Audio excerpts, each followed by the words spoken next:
तो good morning and welcome back again to my channel. तो आज ये बरसाना में दूसरा दिन था और हम निकलने वाले थे काम्यवन के लिए। तो हम ये मॉर्निंग का टाइम है और हम तैयार होकर मैं थोड़ी सी आसपास की जो है वो देख रहा था एरिया। और सुबह का दृश्य बहुत ही सुंदर लग रहा था। वहाँ पे काफ़ी अच्छी वाइब्रेशंस थी।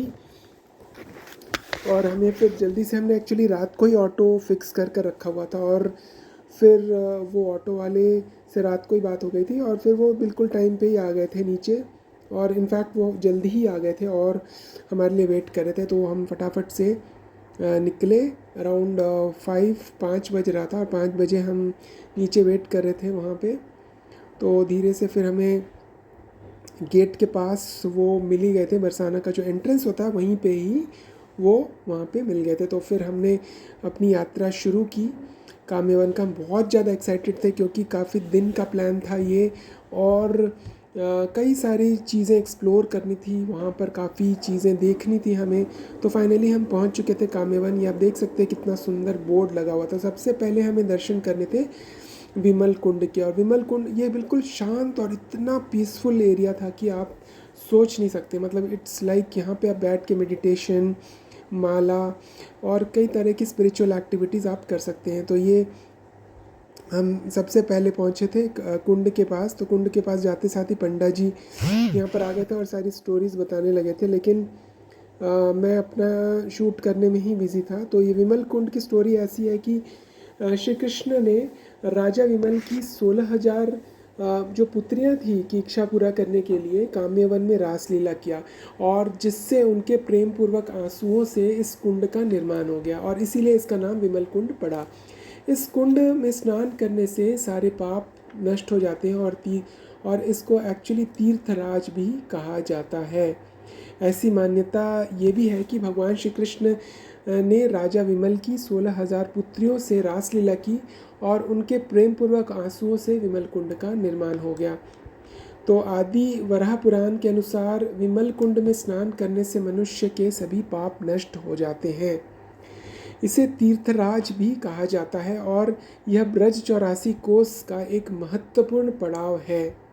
ऐसी मान्यता ये भी है कि इस कुंड में स्नान करने से सभी भौतिक और आध्यात्मिक इच्छाएं पूरी हो जाती है और भगवान कृष्ण के प्रति शुद्ध प्रेम प्राप्त हो जाता है। वैसे हमारा कोई इंटेंशन नहीं था कि हमें बहुत कुछ प्राप्त करना था, बस हमें भगवान का प्रेम प्राप्त करना था। तो ये देखिए मैं अपनी जपमाला को इसमें शुद्ध करने के लिए यहाँ पर ले जाकर विमल कुंड में डाल रहा था। और जो जिस भी तीर्थ में मैं जाता हूँ वहाँ पे मैं एक बार माला को ज़रूर डिप कर लेता हूँ ताकि उसकी जो वाइब्रेशन है, उसकी दिव्यता है, उसमें आके मिल जाए और मेरी जो जाप करने की प्रवृत्ति है उसमें वृद्धि हो।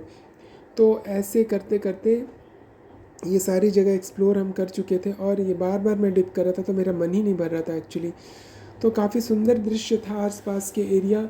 बिल्कुल जो आप वृंदावन में देखते हो, वृंदावन में थोड़ा सा क्राउड ज़्यादा है लेकिन यहाँ पर क्राउड नहीं था। यहाँ पे बिल्कुल शांति थी और ब्लिसफुल एरिया था, बिल्कुल पीसफुल एरिया था। तो ये दर्शन हो चुके थे और विमल कुंड का जो आसपास का एरिया था काफ़ी बड़ा था। तो हम वो सारी जगह हम परिक्रमा करके कवर कर रहे थे और काफ़ी दिव्य अनुभूति थी। और ऐसा प्रतीत होता था कि भगवान श्री कृष्ण की जो सारी लीलाएं हैं उनका स्फुरन धीरे धीरे हो रहा था। और ये सारी समाधियाँ आप देख सकते हैं वहाँ पे जिन्होंने जो तप किया था वहाँ पे। और ये तो ये सारा एक्सप्लोर कर करके हमारा तो मन ही नहीं भर रहा था और लग रहा था कि वहीं पर अगर हमें रूम मिल जाता तो वहाँ पर हम रह सकते थे। तो यहाँ से देखिए ये, और इसके बाद हम पहुँच चुके थे आदि बद्री आश्रम, जो कि भगवान आदि बद्री एक्चुअली व्रज क्षेत्र में स्थित एक बहुत महत्वपूर्ण तीर्थ स्थल है जहाँ मान्यता ये है कि भगवान श्री कृष्ण ने स्वयं ब्रज की परिक्रमा के समय बद्रीनारायण को प्रकट किया था और उन्हें बूढ़ा बद्री भी कहा जाता है। यह स्थान बद्रीनाथ धाम यात्रा के 4 धाम में से एक के रूप में माना जाता है और इसे अलकनंदा कुंड भी है जहाँ पर हम भक्त स्नान करते हैं। आदि बद्री को भगवान विष्णु के तपस्या स्थल के रूप में भी माना जाता है। और यहाँ पौराणिक कथाओं के अनुसार पांडवों ने भी अज्ञातवास के दौरान निवास किया था। काम्य वन जो है ब्रज 84 कोस परिक्रमा के अंतर्गत 12 वनों में से एक है और सबसे बड़ा वन यही है। आदि बद्री का नाम एक्चुअली बूढ़ा बद्री के रूप में भगवान बद्री नारायण के प्रकट होने से जुड़ा हुआ है, जिसे ब्रज के लोगों के दर्शन दिए थे। तो पौराणिक कथाओं के अनुसार ये भी कहा जाता है कि भगवान कृष्ण के अनुरोध के से माता पिता को भी सभी 84 कोस तीर्थ यात्रा कराने हेतु भगवान बद्रीनारायण प्रकट हुए थे। और यह भी मान्यता है कि पौराणिक मान्यता यह है कि अज्ञातवास के दौरान पांडव ने भी इस क्षेत्र में रहे थे और कुरुक्षेत्र की ओर उत्तर की ओर यात्रा करते समय पांडव और श्री कृष्ण यहाँ रुके थे। तो वहाँ पे हम पहुँच चुके थे और यहाँ पे ना एक बहुत ही सुंदर महाराज बैठे हुए थे। तो हमें उन्होंने बोला कि आप यहाँ पर आकर प्रसाद पा लीजिए। तो हम वहीं पर बैठे थे और उनके बातों को सुन रहे थे। और ये देख के रसोई था यहाँ पे, बहुत पवित्र प्रसाद बन रहा था, कचौड़ियाँ बन रही थी और एक तरफ खिचड़ी बन रहा था। तो हम सबसे मिले जाकर, तो काफ़ी दिव्य इन्वायरमेंट था और काफ़ी शुद्धता से वहाँ पे सबको कुछ बनाया जाता। महाराज आके बीच बीच में मुआयना भी कर रहे थे कि सब कुछ प्रॉपरली बन रहा है या नहीं बन रहा है। तो अरेंजमेंट्स काफ़ी अच्छे थे, दिव्य थे वहाँ पे। तो इसके बाद फिर सबको हम प्रणाम करते हुए रसोई का थोड़ा सा दर्शन करते हुए फिर हम जाके प्रसाद पाए। प्रसाद में सबसे पहले गरम गरम खिचड़ी थी और खिचड़ी बहुत प्रेम से हमने पाया। और उसके बाद फिर ना कचौड़ियाँ भी महाराज ने बोला कि वहाँ पे थी, तो कचौड़ियाँ भी हम खा लिए थे। तो इसके बाद हम निकल चुके थे यमुनोत्री और गंगोत्री की ओर। एक्चुअली मैंने कुछ देर पहले वसुदेव का नाम लिया। वसुदेव नहीं, एक्चुअली नंद बाबा और यशोदा मैया के लिए यमुनोत्री और गंगोत्री को भी प्रकट किया था इन्होंने। जो 4 धाम थे उनको ब्रज में ही प्रकट करवा दिया था। एक कथा के अनुसार कृष्ण ने अपने माता पिता को 4 धाम की यात्रा कराने की इच्छा का सम्मान करते हुए कामवन में ही गंगोत्री, यमुनोत्री, केदारनाथ और बद्रीनाथ को ही प्रकट कर दिया था, ताकि उन्हें बुजुर्ग अवस्था में कहीं कठिन यात्रा ना करना पड़े और उन्हें घर बैठे ही 4 धाम का पुण्य मिल सके। और उन्होंने योग माया को आह्वान किया और आह्वान करते हुए अपने ब्रज क्षेत्र में ही काम वन में ही 4 धाम को प्रकट कर दिया था। तो ये बहुत सुंदर जगह था। हम वहाँ उसकी ओर जा रहे थे और जाते जाते काफ़ी सुंदर सुंदर भक्त भी हमें मिले जो अपनी अपनी शेयरिंग कर रहे थे। मैं पूरी तरह रिकॉर्ड नहीं कर पाया क्योंकि काफ़ी वहाँ पे रश था। तो ऐसे करते करते फिर हम पहुँच चुके थे अपने नेक्स्ट डेस्टिनेशन की ओर, जहाँ से हमें केदारनाथ की यात्रा करनी थी। तो ये जो गंगोत्री और यमुनोत्री के पीछे साइड में हम जब गए तो वहाँ पे ना जो नर नारायण पर्वत है वो उसका जो व्यू है वो दिख रहा था। काफ़ी सुंदर एरिया था और काफ़ी पीसफुल एरिया था। और यह ब्रज क्षेत्र के 4 धाम की यात्रा आज भी प्रचलित है और हजारों श्रद्धालु इन स्थानों में दर्शन करने के लिए आते हैं। और कई लोग हमने देखा कि गुजरात से भी आए हुए थे। और मतलब कितना सुंदर डिवोशन है लोगों में कि इतने दूर दूर से लोग आते हैं दर्शन करने के लिए। और हम तो दिल्ली के आसपास रहते हुए भी इन जगहों के दर्शन नहीं कर पाते। तो ये देखिए यमुना माई और यमुनोत्री और गंगोत्री माई, इस दोनों की ही यहाँ पे विग्रह स्थापित इन्होंने कर दिया था सिंबॉलिकली। और उसके बाद फिर ये देखिए सुंदर सा पहाड़, ऐसा लग रहा था कि हम उत्तराखंड में ही पहुँच गए थे।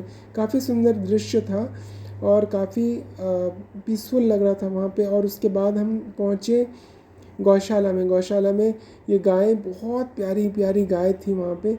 तो वो हमारे इससे खेल रही थी। और उसके बाद फिर काफ़ी आनंद आया इन लोगों से मिल के और काफ़ी इन्होंने प्यार और दुलार दिया और कुछ कई चीज़ें हमने इसको खिलाया भी। और ये देखिए बिल्कुल भी ये भाग नहीं रही थी बल्कि हमारे साथ ना खेल रही थी। तो बहुत ही प्रेम पूर्वक आदान प्रदान था।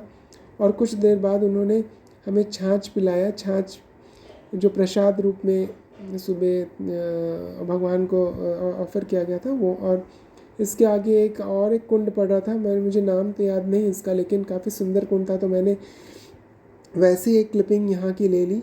तो यहाँ का क्षेत्र का हर एक जो एरिया है वो दिव्य है और सुंदर है। तो हमें कभी भी ट्राई करना चाहिए कि हमें हमेशा इन जगहों का दर्शन करें, लुत्फ़ आस्वादन करें और भगवान का नाम और लीला का स्मरण करें। तो इसके बाद हम निकल चुके थे, जैसे कि हमने पहले बताया था कि आगे केदारनाथ की यात्रा भी हमें करनी थी। केदारनाथ काफ़ी चढ़ाई थी, इसके बाद जो एरिया पड़ रहा था। तो इस ब्लॉग में बस इतना ही। इसके बाद मैं आपको केदारनाथ, फिसलन शिला और बाकी 2-3 प्रमुख स्थानों का दर्शन भी कराऊंगा। तो ये काफ़ी दुर्लभ दर्शन है, तो आप भी दर्शन कीजिए और प्लान बनाइए। ये बरसाना से होकर आप जा सकते हैं। कुछ भी डिटेल्स चाहिए तो आप मुझे इनबॉक्स कर सकते हैं। तो तब तक के लिए भगवान का नाम स्मरण करें, उनका लीला स्मरण करें, भगवान को भोग लगाएं और भगवान का कीर्तन करते हुए अपना जीवन व्यतीत करें। तो ही आपका लाइफ ब्लिसफुल हो सकता है। अदरवाइज़ आप हमेशा किसी न किसी मिजरीज़ में पड़े रहेंगे और आपका जीवन जो है नरक बन जाएगा। तो इसीलिए जो मनुष्य जीवन मिला है वो हमें भगवान का जो है स्तुति करने के लिए मिला है, अपने स्वरूप को प्राप्त करने के। तब तक के लिए हरे कृष्ण, हरि बोल, गौरंगा।